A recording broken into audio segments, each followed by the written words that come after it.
Welcome to our posts. Today we will see stories of entitled parents. Parents made every single birthday about my sister for the last 8 years. I'm 18 this year. And fairly recently on my own from my parents. I have a sister about 10 years younger than me. She was an unplanned pregnancy and nearly didn't make it to term. I don't know many of the details of how rough my mother's second pregnancy was since I was never told much. But I do know that it was so hard on her body that my mother could no longer have kids after my sister was born. She was in and out of the hospital repeatedly that year. My mother almost didn't survive the birth either. It made her and my father latch onto my little sister because she could have potentially never been born. And ever since then, I felt like I was just the other kid in the house. Except for when they needed me as a free babysitter. The level of favoritism my parents showed long-term has me believing they were genuinely sick in the head for not noticing exactly what it was doing to me. And now it's rebounding on them, which I'll explain here. Starting with my 11th birthday, my parents wanted me to let my sister blow out my candles because she was 2 years old and cried at the sight of a birthday cake that wasn't hers. I didn't want to do it. But my parents forced me into it. They relit the candles for me to do it again after her. But the moment felt completely ruined. The same thing happened the next year, and the year after that, and so on and so forth. They just kept forcing it until it became the norm. My sister had to have presents on my birthdays as well. I never got any on hers either. And when I asked why, they just told me that I'm a boy, and boys don't need to worry about it as much. I know I was a kid, but did they really think that was a smart thing to say? Not really. And my parents would always choose a place my sister would like to be at more than me on my own birthday. Eventually, it became more like my sister was getting 2 birthdays a year, and I got none. Beyond this, my parents made their entire lives revolve around my sister. If there's something I wanted to do, my sister had to want to do it too. Otherwise, it was vetoed unless I could do it alone. I learned to just lock myself in my room with my video games because they didn't seem to bother me there. Unless my sister wanted to come running in to annoy me. Hence why I put a lock on the door. My parents wanted me to remove it. But I freaked out because I was an angry teenager who was tired of being intruded on at any given time. My sister came running in more than once when I had no clothes on. And my parents were upset at me for being naked in my own room. When I pointed out how ludicrous that was, they withdrew their objection and just let me keep the lock. My sister developed quite the princess complex because of how she was being spoiled on a daily basis. And she was very demanding. So I stayed away from her as much as I feasibly could. Whatever excuse I could use to not have to deal with her. Even if I had to make stuff up just to have time to myself.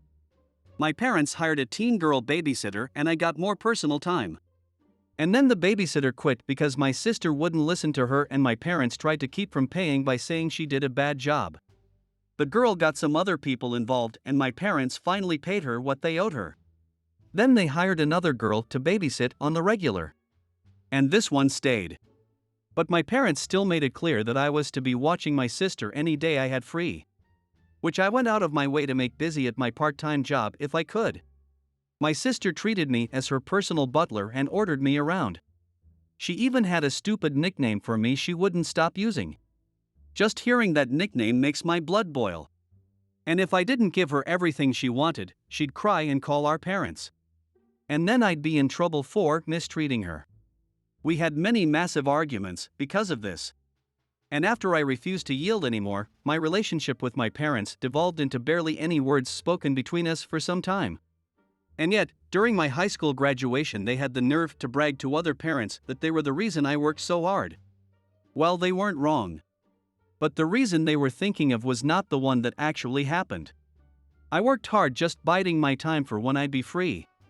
But my parents acted like they'd done so much.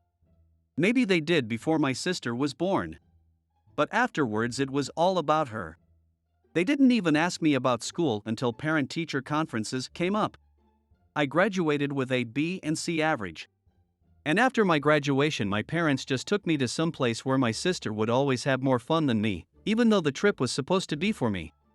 On my 18th birthday in July though, things really boiled to the surface. Even though it was my 18th, it didn't feel like it was about me at all. I hoped to God that we were going to my favorite restaurant for once.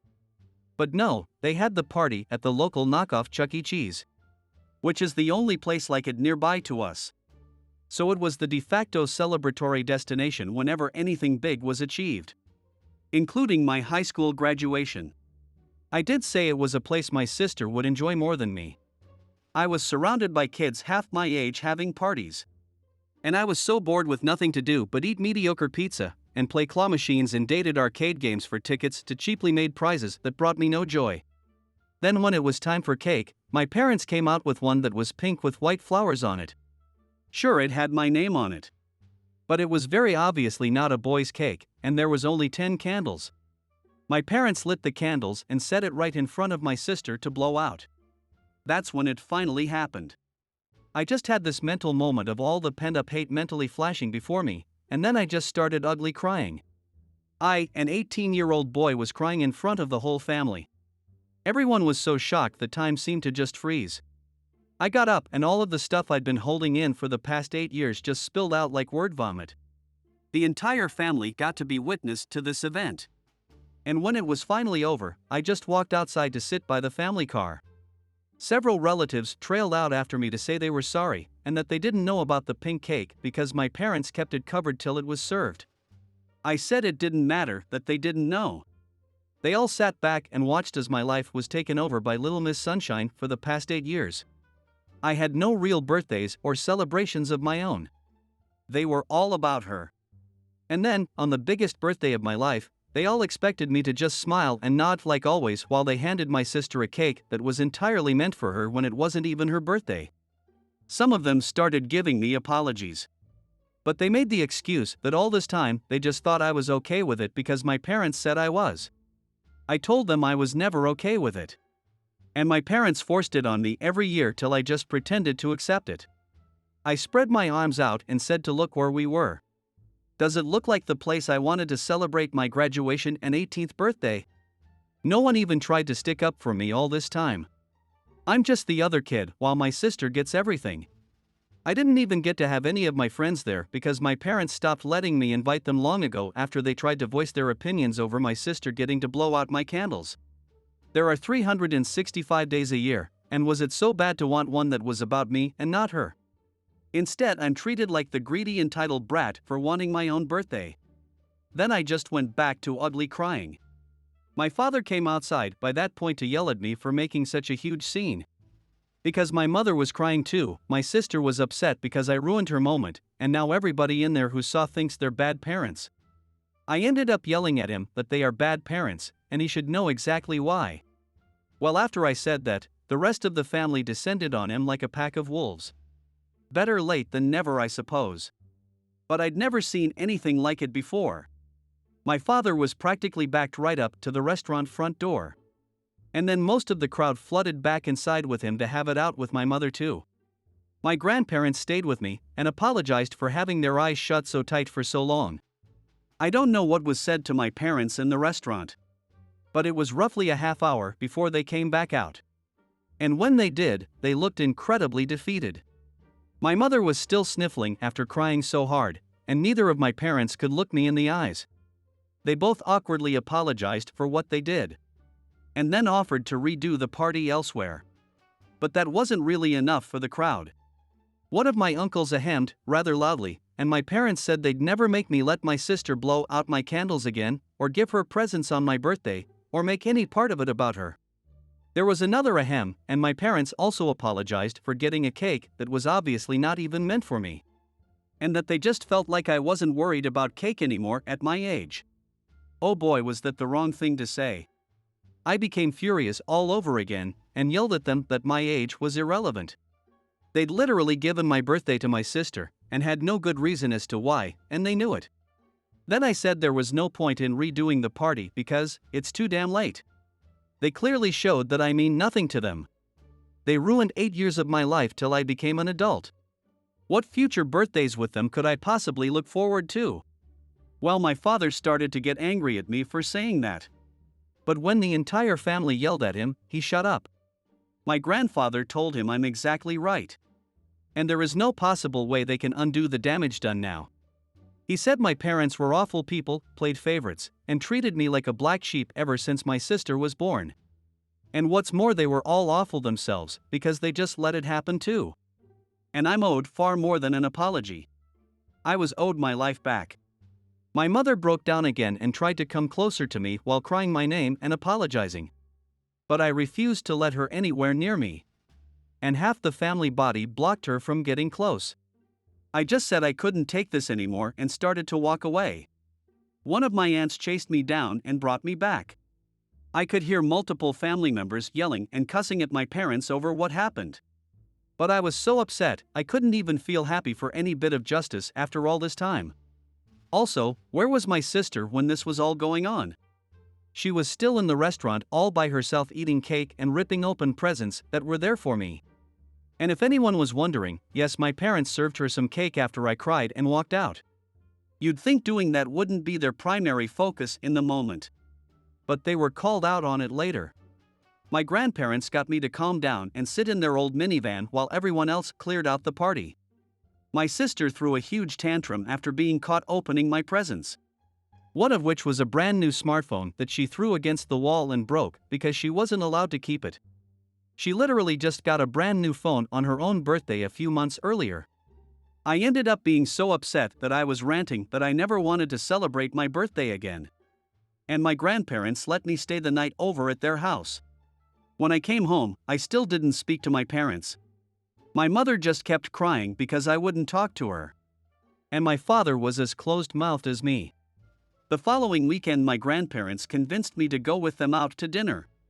And when we got there, I was surprised to find a whole new party waiting for me. My parents were there, and they kept up with having the "don't hate us" smiles on their faces almost the entire time. There was a big chocolate cake with 18 candles on it. And there was even a banner with my name. They called it my happy belated birthday graduation party because I didn't really get either this year. I did kind of have to pretend to be happy. One good party doesn't undo 8 years of favoritism. Or even make a dent in it, really. And where was my sister? She was sitting at the table with her arms folded and her lip curled because it wasn't all about her like it used to be. And rather than sing happy birthday for me, they just sang an altered version called Happy Day. Then as soon as I blew out the candles, my sister screamed. I mean, an ear-bleedingly loud little girl scream. My parents had to rush her out, and then bring her back in later looking more upset than ever. She quietly pouted in her seat for the rest of the party. I did still get a new smartphone as well. And my sister got hers taken away, among other things for what she did at the prior party. But the smartphone wasn't all. The whole family had chipped in and gotten me a car. It was just an old white Volvo. But I loved it the moment I laid eyes on it. My grandfather knows a thing or two about cars and fixed it up himself. I was so happy. But my sister clearly was not, because she let out another one of those screams. She started having a massive tantrum and demanding a car too. My mother had to take her into the bathroom and they didn't come back out for a while. My father just went back to looking defeated. My sister had effectively ruined their attempt at trying to look good in front of the whole family. Multiple family members also had strong words for my parents that my sister was acting that way because they raised her to be a princess spoiled brat. I obviously started driving the car around right away. But only days later my sister actually vandalized the car by taking a hammer and breaking 2 of the side windows and cracking the windshield to the point the car was undrivable. My parents managed to stop her before she did any more damage. But she screamed bloody murder when they grabbed her and took the hammer away, then tried to bite them. Oh, everyone was furious with my sister. Especially my grandparents, because my grandfather had put so much work into that car, and my sister ruined it while having a massive tantrum. My grandparents had spoiled my sister so badly that she couldn't mentally comprehend that I could have something she couldn't. And several other family members laid into my parents about how they were setting my sister up for failure by making her an entitled brat that expects the world to be given to her. And she's going to have a terrible adult life because they won't put their feet down and teach her some respect. Well, her actions didn't go unpunished. My sister was grounded for the rest of the summer, and effective of the new school year was sent to boarding school. My mother cried like a baby about it too. But my father had to be adamant that it was the only way to start undoing the damage they'd done. Yes, they fully acknowledge they are at fault. It was kinda hard for them not to since no one sided with them at all. My sister is absolutely miserable at that school. She hates the clothes, she hates the rules, and she's been lying almost constantly. But with cameras almost everywhere now, she's not getting away with any of it. Our parents tried to visit her a few times, but she just screamed at them for putting her in that place. From what I hear, this may be her school life till she's 18 years old. My parents did pay to fix my car. They had an auto glass company replace the windows and windshield, and it looks just as it did before. In August, my grandfather came to me and said if I was interested, he found me a job working for a friend. But it was 40 miles away. So I'd need to move out of my parents' house unless I wanted that commute. I was all for moving. Finding a first apartment wasn't so easy though. I had to get approved for a credit card just to get accepted for a studio. But I got it. And I have been living where I am now since September. My parents keep trying to contact me. But I rarely speak to them. Anytime we do speak, I just feel awkward and uncomfortable. My grandfather has suggested that they simply don't want to acknowledge how badly they failed as parents, and trying to get me to forgive them will make them feel better about themselves, or something like that. But I'm not going to forgive. Not anytime soon. I'm finally happy and away from them. Now they've got nothing. They don't have me, and they don't have my sister. And my parents had to take more hours at work because boarding school for my sister is not cheap. Nor can I imagine was the party they had to throw for me, or the repairs to my car. Empty house, angry relatives, and the only thing they have left is their work. Feels like incredible misery to me. And I don't take delight in it. But it is the result of their own actions after all. I hope you guys like this video. If you did, make sure like, comment, share and subscribe the channel or posts.